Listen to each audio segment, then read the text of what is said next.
WPIX, New York. Friday, November 10th, teenage sisters die in an apparent double suicide. A Manhattan man tries to escape a fire and falls 20 stories to his death. And two suspected arson killers. They're 14 years old. Also tonight, the Egyptian-Israeli peace talks may be near collapse. New York City police bury one of their own, and a teenage runaway who went through hell has a warning for others like her.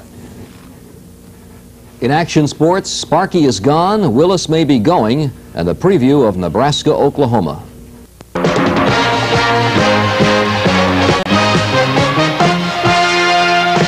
This is Channel 11 Action News with Pat Harper, Steve Bosh, Jeff Kamen, Jerry Girard, and the award-winning Action News team. Good evening. It was just before 9 o'clock tonight. Two teenage sisters told their mother they were going to kill themselves. Then police say they walked to the roof of the 6-story apartment building in which they lived, and they jumped. We do not yet have their names.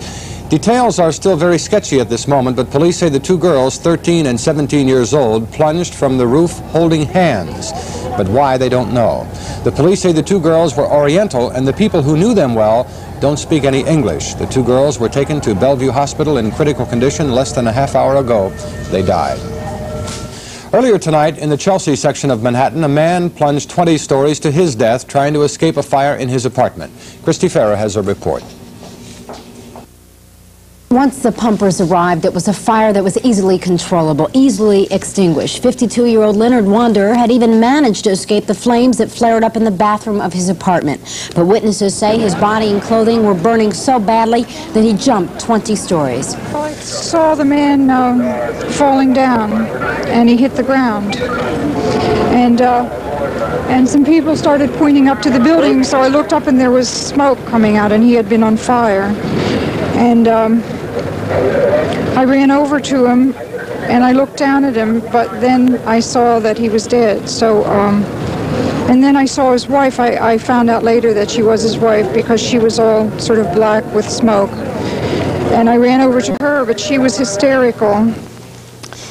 Fire officials think the fire was caused by a flammable liquid like a paint thinner or cleaning fluid. Somehow the liquid ignited when Wanderer was in the bathroom, possibly cleaning the tiles. A neighbor smelled smoke, say officials, and found the man's wife unconscious on the other side of the bathroom door. The neighbor pulled her to safety, but by that time it was too late to help her husband. He left the fire area prior to jumping.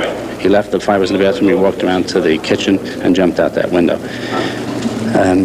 There's really not much more I can tell you. It's a minor fire and was easily extinguished. Well, Joan Wanderer has been hospitalized for burns and smoke inhalation. An investigation into the fire is just beginning. Murder and arson charges have been brought against two 14-year-old Bronx boys. The two are accused of setting the South Bronx fire that killed 6 people, including 4 children, on Wednesday. Jeff Kamen reports. To really understand what's involved in this case, we have to go back to the fire itself. It was Wednesday, 4:27 a.m. The scene, 998 Intervale Avenue in the Morrisania section of the South Bronx. The residents of the tenement were sound asleep. Flames shot up from a fire in the basement. 6 people, all members of the same family, woke up, screamed for help, but died before firemen could reach them. Later, an informant told police officers Don Grigori and Charles Pagani that the fire was set, that it was not an accident. He gives clues leading to the arrest of 2 14-year-old boys. The youths were sort of in a state of shock. I really don't think that they realize the cause of grief that is as a result of what happened. Bronx District Attorney Mario Marola told us his office would charge Rafael Torres and Hector Velez with the crimes of burglary, arson, and murder. Before the new juvenile law went into effect, the two would have faced no more than 18 months. Now they could do life. These individuals who are, in effect, killers have to be handled in the criminal courts. Relatives of the 2 boys who live on the same block as the fire scene told me the boys had gone into the building Wednesday to find a missing jacket, had used a burning paper to find it, and then left, thinking the fire was out. But a detective said they showed no remorse. They treated it almost as a joke. Late today, the 2 14-year-olds were brought before a criminal court judge and officially charged with the crimes. One of the boys is said to have a history of mental illness. Right now, the boys are being held without bail. Mideast peace negotiations are at a crisis stage tonight. Egyptian President Sadat said in no uncertain terms today Egypt will not yield on the critical question of linking an Israeli-Egyptian peace treaty to an overall Mideast peace settlement. Egypt has also reportedly demanded that talks about the future of Israeli-occupied lands begin a month after an Israeli-Egyptian treaty is signed, with autonomy granted to those lands within 9 months. The new developments sent Foreign Minister Dayan and Defense Minister Weitzman to Toronto to meet with Prime Minister Begin, who is visiting there. Mark Phillip reports. Begin has been maintaining since the beginning of his Canadian visit that the negotiations on the treaty with Egypt should continue alone, and that the question of establishing self-rule for the West Bank and Gaza Palestinians should happen after the Egyptian treaty is concluded.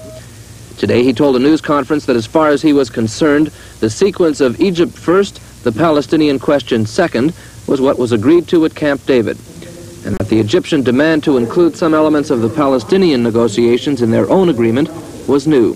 We didn't change, the other side changed. Begin wouldn't say if he'd accept the proposals, but he's known to be opposed to putting anything specific about the Palestinians into the Egyptian treaty. There is a connection from the point of view of continuity. First comes the peace treaty with Egypt, and then are other problems as we signed the document of Camp David in the White House, and we want to carry out this agreement. This afternoon, Israeli Foreign Minister Moshe Dayan and Defense Minister Ezra Weitzman arrived for a hastily arranged meeting in Toronto. They had with them the latest Egyptian proposals, which they said were so new they had to discuss them with Begin. The proposals are thought to include establishing a timetable for setting up Palestinian self-rule. So the three Israeli cabinet ministers settled into a Toronto hotel room to discuss the issue that threatens to destroy almost a year of delicate peace negotiations. That the Israeli part in the ongoing drama surrounding the Washington talks is taking place in Canada is accidental, but it's also very convenient. It means that Begin can keep in close touch with what's happening in Washington, and that he's available for consultation on short notice, as happened today. But it also means that when he goes home on Sunday, via New York City as planned, he can meet with U.S. Secretary of State Cyrus Vance to have one more go at working out a solution to the current impasse. Mark Phillip, CBC News, Toronto. You'll catch the fever at Potamkin with 1979 Cadillacs. Like this Eldorado, Potamkin lease priced at an incredible $189 a month. Or this Coupe de Ville, buy it at a great Potamkin price or lease it for just $159 a month. Get Cadillac fever over the Seville. Find out about the very special 1979 limousine. If your Cadillac doesn't have this nameplate on the back of it, you've probably paid more than you should have. Get one, get two, get three for $1 as your dollar doubles and triples during TSS Dollar Days. Get four, get five for $1 as the savings keep multiplying. There's sensational savings on hundreds of items at TSS. The more you buy, the more you save. And there's lots of other values just as extraordinary in all 52 TSS specialty shops. Pick up a copy of the inflation-fighting TSS Dollar Day circular now. I was wondering what kind of bank to go to for my checking account. And it hit me. I'm a people. So I went to a savings bank because they specialize in people. I needed low-cost life insurance when it hit me. I'm a people. So I went to a savings bank. Commercial banks are the specialists in business banking. Savings banks are experts in personal banking. We offer high-interest savings, mortgages, retirement plans, things people need as people.